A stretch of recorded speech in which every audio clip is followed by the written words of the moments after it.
Ah yes, the age-old question, the great mystery of professional wrestling. How do wrestlers get over? Steve Austin recently described Seth Rollins by saying he isn't all the way over, the cost of the challenging babyface role he's currently playing. Now, as a Rollins fan myself, it's frustrating to see, but equally difficult to put your finger on. Something's just not quite right there, is it? The fans pop for his entrance, they like his in-ring work, and they absolutely love him and his Shield brothers, especially that big dog. He's their favourite, they really like him. But then you compare that to the crowd responses for Stone Cold, The Rock, and it absolutely pales in comparison. Perhaps he needs more freedom on the mic, perhaps he's lost his edge since his ACL injury, or perhaps it's just that modern era curse that has fans adamant that you just can't get a white meat babyface over. Although I'd imagine a one Mr. Daniel Bryan might have something to say about that. Whatever it is, if you could put it in a bottle, it would sell more than Ziggler taking Arn Anderson's spinebuster at Starrcade. I'm Adam Nicholas, and while I can't get you that bottle of over for him and for her, what I can do is give you 10 images showcasing precise moments that wrestlers got over. Number 10, the ironic dumpster fire of '98. As origin stories go, the formation of the New Age Outlaws is fairly inauspicious. On their own, Rockabilly and Jesse James were going absolutely nowhere fast, so they decided to get with the times, join forces, and beat the snot out of the Honky Tonk Man. Their true arrival with the fans, however, was one of the most controversial segments of the early Attitude Era, interrupting a match between Cactus Jack and Terry Chainsaw Charlie Funk on February 2nd edition of Raw back in 1998. From on top of the Tron, Cactus Jack dropped an elbow on Chainsaw Charlie, who was sat inside a dumpster. The Outlaws then emerged, locked them both inside, and sent them absolutely flying off the end of the ramp, landing on the concrete below. It was shocking stuff by itself, but it was made even better by the fourth wall break and aftermath, where wrestlers and Vince McMahon all came out from the back to see what was going on. The Outlaws were a new breed of brat, and with this one move, they had a new gimmick, a new purpose, and the perfect opponents to compete against. This was one dumpster dive that was anything but rubbish. Pin puns! Number 9, it wasn't meant to be his night. Bret Hart was already popular by August 29th, 1992, but this was the night he truly got over in the eyes of Vince McMahon. Hart had maintained the prestige of his Intercontinental title by amassing a portfolio of outstanding technical matches, unlike the typical WWF style at the time. Add into the fact that what it meant to be a headliner was slowly but surely changing, and Bret Hart was at the forefront of an absolute revolution. SummerSlam 1992 was the setting for the Hitman's crowning achievement. On home soil, at a time when the country was gripped by WWF fever, courtesy of the growing Sky Sports brand, this was meant to be British Bulldog's night. And to some extent it was. He captured Hart's gold and fortified his status within the company. But the real story here was Hart's inch-perfect carry job. As he recounted in his autobiography, Hitman, My Real Life in the Cartoon World of Wrestling, Hart had to lug Bulldog around the ring for almost the entire match, because Davey Boy had been up all night prior to this, smoking crack with Jim the Anvil Neidhart. That sentence almost sounds too bloody ridiculous to be true, but sadly for Bret Hart, it was very true indeed. The fact that he managed to salvage the match was one thing, but the performance was so exquisite that he managed to turn the match into an absolute classic. Now admittedly, Bret had been helped along the way by Bulldog's incredible home fans at Wembley Stadium, but nevertheless, Vince McMahon was so won over that Hart had immediately become a main event player in his eyes. Number 8, it really was that simple, part 1. Kazuchika Okada was treated so poorly in TNA, where he was cast as the Green Hornet-inspired comedy character, Okato, that New Japan creative kingpin Gedo quickly severed the inter-promotional agreement between the two.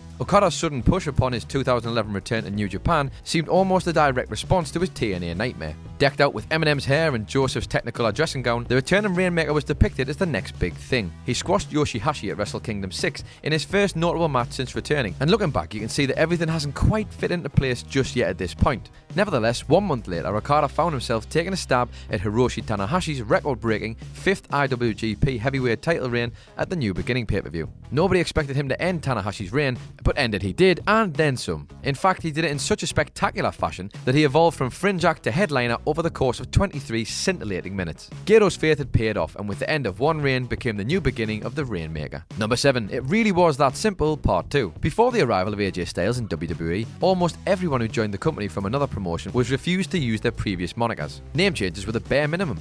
Vince often rebranded wrestlers within an inch of their life, moulding them into whatever image he saw fit. Samoa Joe did break the doors down months earlier, although arguably his name value was lent to help continue the growth of the NXT brand, but AJ Styles was something else entirely. Slight and short, with a southern twang, Styles was the exact opposite of Vince's traditional big, bulky bronze brigade. In New Japan, Styles had earned his self-proclaimed title as the Phenomenal One, putting on classics with the likes of Hiroshi Tanahashi, Kazuchika Okada, and Shinsuke Nakamura. And what a lovely trio of names that is to say, with a Geordie accent. But when you're among the best in the world during a period of outstanding in-ring performers, it's only a matter of time until WWE comes knocking. And knock they did, leading to a main roster debut at the 2016 Royal Rumble, with his name, brand, and unmistakable aura very much intact. He was an immediate hit, presented to the fans as something authentic, and the reaction he commanded in Orlando spoke for itself. AJ Styles had arrived, and with him came the dawn of a new era in WWE.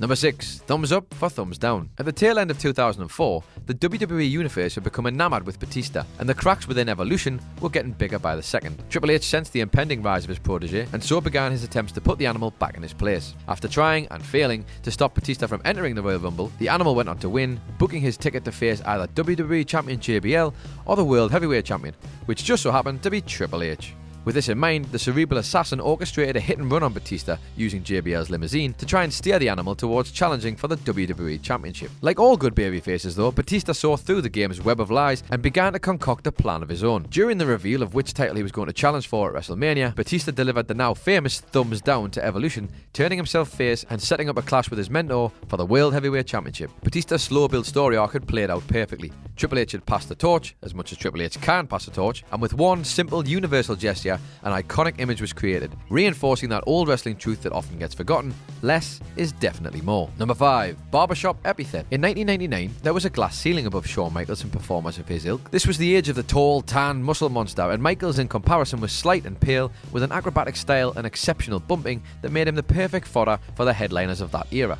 But the showstopper would not be denied his place at the top of the mountain, and during an unforgettable backstage segment with Rocker's teammate Marty Jannetty in December 1991, Michaels shattered that stigma, quite literally, turning on his partner, leveling him with a super kick before brutally drilling his head through the plate glass window of Brutus Beefcake's barbershop set. The Heartbreak Kid had made his mark, and over a quarter of a century later, the image of those glass shards remains indelible. Number 4. Climbing the ladder. Contrary to popular belief, not everyone was automatically over in the Attitude Era. By the standards back then, the likes of Edge and Christian drew mild reactions as part of the Brood, and similarly the Hardy Boys were perceived as an entertaining undercard, but little more than that. And even when they won the WWF tag titles for the first time after beating the Acolytes, they were met with jeers from the fans, despite being faces at the time. That was all about to change, however, with a groundbreaking ladder match at No Mercy 99 against Edge and Christian that would elevate both teams to new heights. Their insane Terry Invitational ladder match was unlike anything the WWF had previously presented, and it marked the birth of the Spot Fest within the company. In exchange for putting their bodies on the line, all four men put themselves on the map, stealing the show with high-risk, high-flying wrestling,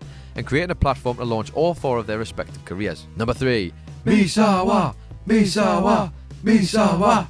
Yes, that was the chant echoing around the Budokan Hall on June 8th, 1990, ahead of Mitsuharu Misawa's match with then All Japan Pro Wrestling ace Jumbo Tsuruta. Now, if like me, you find it very difficult to say these names and you don't have a f***ing clue who they are, then fear not, Grapple fans, we can all learn together, courtesy of the lovely words of wrestling connoisseur Michael Sidgwick. Thank you, Michael. Misawa was already more than over with the fans before this match with Tsurata. They chanted his name relentlessly before they even entered the building. But this night was something even more special because of the legendary circumstances involved. The booker for AJPW at the time, Shohei Giant Baba, was renowned for his long-term planning, sometimes even preparing storylines and moments years in advance. But the fans' reaction to Misawa caused Baba to change his plans for the finish of the match that night from a Tsuruta win to a shock Misawa victory. Despite Tsuruta's attempts to change Baba's mind, he was not to be deterred, and Misawa won the 5-star classic of a match, evolving from hot prospect to legend overnight. Number 2. Staring through the soul of the Second City Saint. It seems weird to say now, but back in autumn 2012, Ryback was over with the WWE Universe. He was fast-tracked to the main event when an injury to John Cena, right in the middle of a feud with CM Punk, left the best in the world without an opponent for his title.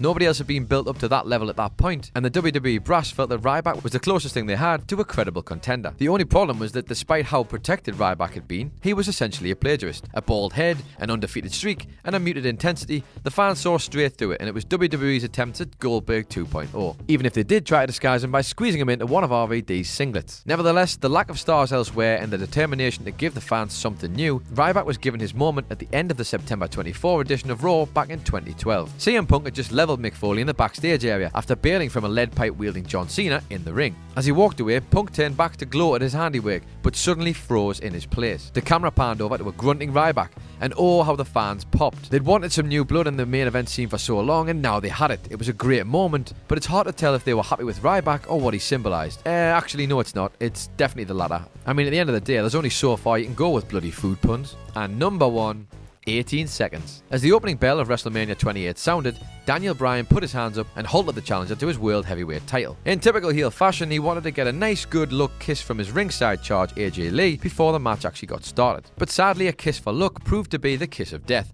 as Bryan turned around only to be greeted by Sheamus and his match-winning bro kick. On the face of it, Bryan lost his title in just 18 seconds, and the fans went wild, part shock, part excitement. Once the dust had settled though, the realisation of what had actually just happened became very apparent, and the true reaction from the fans began to ring out around the Sun Life Stadium. Cries of Daniel Bryan rained down throughout the next match between Kane and Randy Orton, and the fans were making their feelings felt. They'd embraced the yes man with open arms and were responding to WWE's tone-deaf creative decisions with a resounding no. The WWE brass had wanted to build a new star that night, and build one they did, albeit completely and utterly by accident. That doesn't sound like WWE at all, does it? This proved to be Daniel Bryan's origin story, the beginning of the yes movement, triggering a chain of events that would redefine the modern era of WWE. And if Daniel Bryan was over before the opening bell, then by the time the final bell rang 18 seconds later, he wasn't just over, he was, as Stone Cold Steve Austin like to call it, all the way over. Hey guys, thanks for making it to the end of the video. Aren't you a star? Don't forget to like, share and subscribe below, and also there's probably more content floating up above my head, so why not check that out as well? Could be a laugh. Probably. 6 out of 10.